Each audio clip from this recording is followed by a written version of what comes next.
Estudo Bíblico Livro de Malaquias. Estudo organizado por Sandra Bivar Neves. Referências bibliográficas.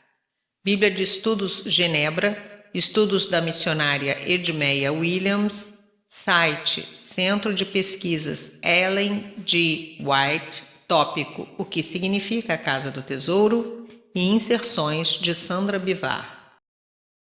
Análise do livro. É um livro escrito para a nação de Israel, mas destina-se principalmente aos líderes, aos sacerdotes. Malaquias dirigiu-se a um povo desiludido, desanimado e cheio de dúvidas. Por isso, a aliança é um dos temas de mais destaque nesse livro. As palavras de Malaquias encontraram um povo cético a respeito das promessas de Deus e, portanto, apático em seu compromisso de viver à luz dessas promessas e adorar e servir ao Senhor de todo o coração. Malaquias queria levar o povo a dignificar a Deus. O povo estava frio e escarnecia de Deus. Havia casamentos mistos, adultério e opressão aos povos. Malaquias acusa os sacerdotes de indiferença, negligência no trabalho da casa de Deus. Toda a profecia grita por arrependimento e o terror desse livro é uma sentença de Deus. Malaquias foi o último profeta do Antigo Testamento e anunciou a vinda do Messias. Foi a última voz antes que viesse João Batista, que veio 400 anos depois. Por 400 anos a voz de Deus se calou.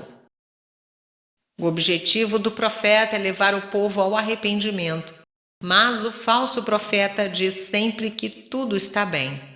Ele profetizou mais ou menos na época de Zacarias, Neemias e Ageu. Malaquias usa o método das perguntas e respostas. Ele pergunta e ele mesmo responde. Malaquias anuncia basicamente 3 problemas: vulgarização do sacerdócio, julgo desigual e divórcio, negligência nas ofertas e dízimos. Verdades fundamentais. 1.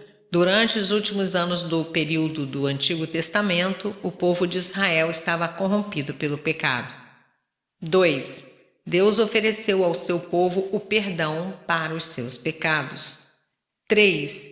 Deus prometeu que o Messias viria para purificar a nação. 4.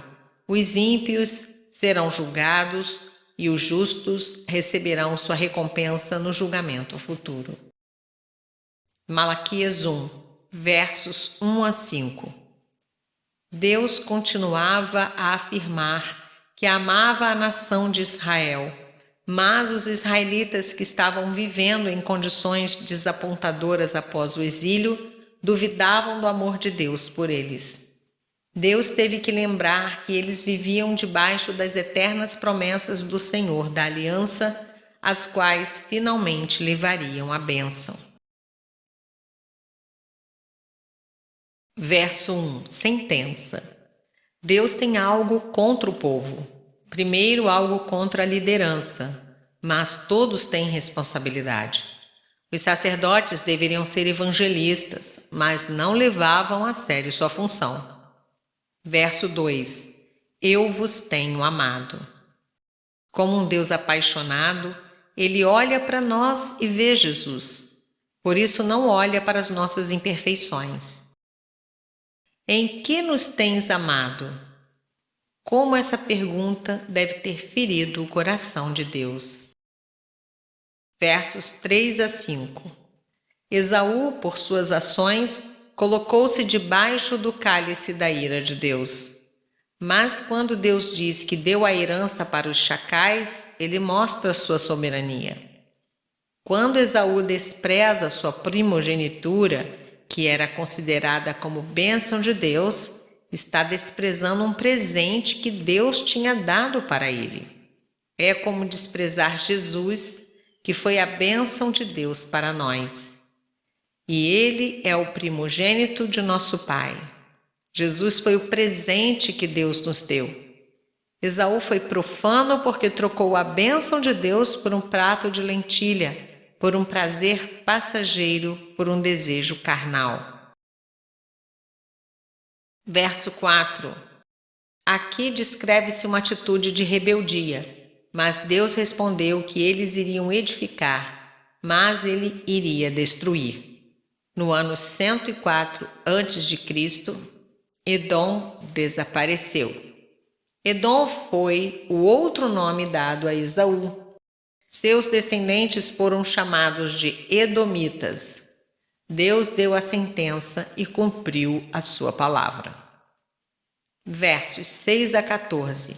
A partir do verso 6, Deus fala diretamente aos sacerdotes. Verso 7. Há aqueles que oferecem ao povo alimento imundo, tornando a mesa do Senhor desprezível. Verso 8. Estavam oferecendo ao Senhor sacrifícios de animais defeituosos. Pela lei, Levítico 22, os animais tinham que ser perfeitos, como Deus é perfeito. E os sacerdotes estavam aceitando aquelas ofertas para sacrifício pelos pecados. Isso nos mostra que, assim como Deus deu a nós o melhor que Ele tinha, Jesus, nós temos que dar a Ele o nosso melhor.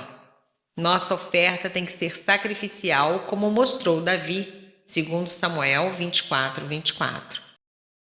Verso 10. Eu não tenho prazer em vós. Deus não aceita ofertas indignas. Deus não quer sobras.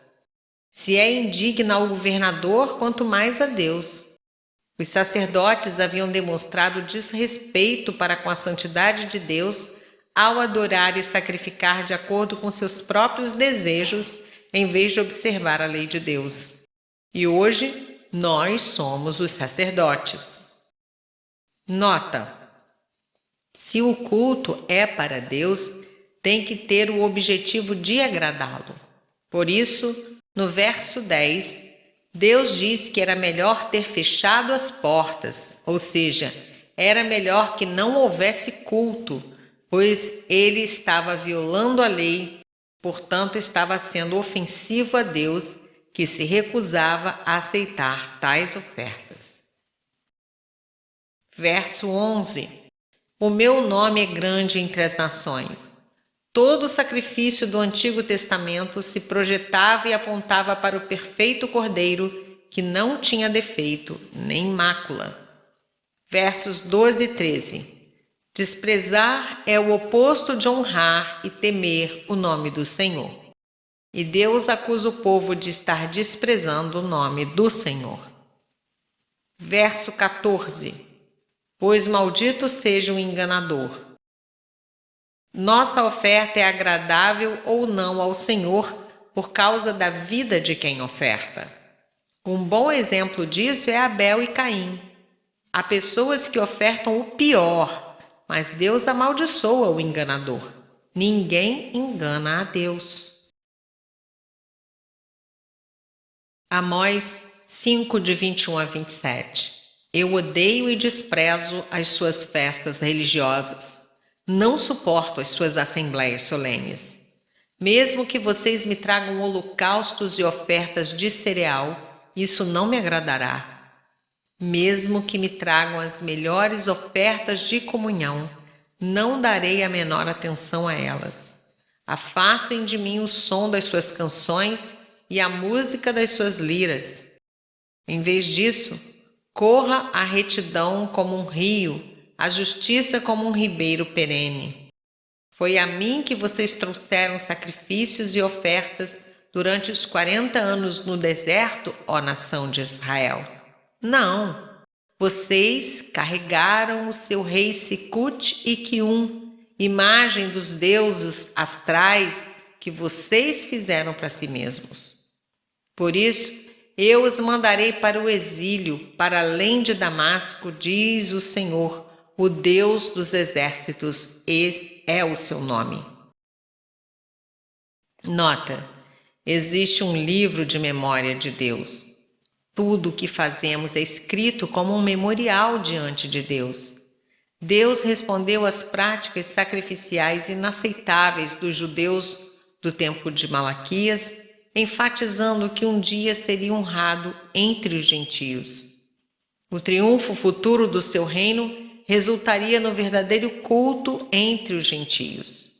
Jerusalém permaneceria como centro de culto a Deus, entretanto, esse culto teria início em todas as partes do mundo. A promessa do verso 11 está sendo cumprida hoje à medida que Cristo reúne o seu reino de sacerdotes entre as nações e será consumada no futuro quando todas as línguas, raças, tribos e nações se reunirem para adorar a Deus em pureza na Nova Jerusalém. Apocalipse 21, versos 2 e 10.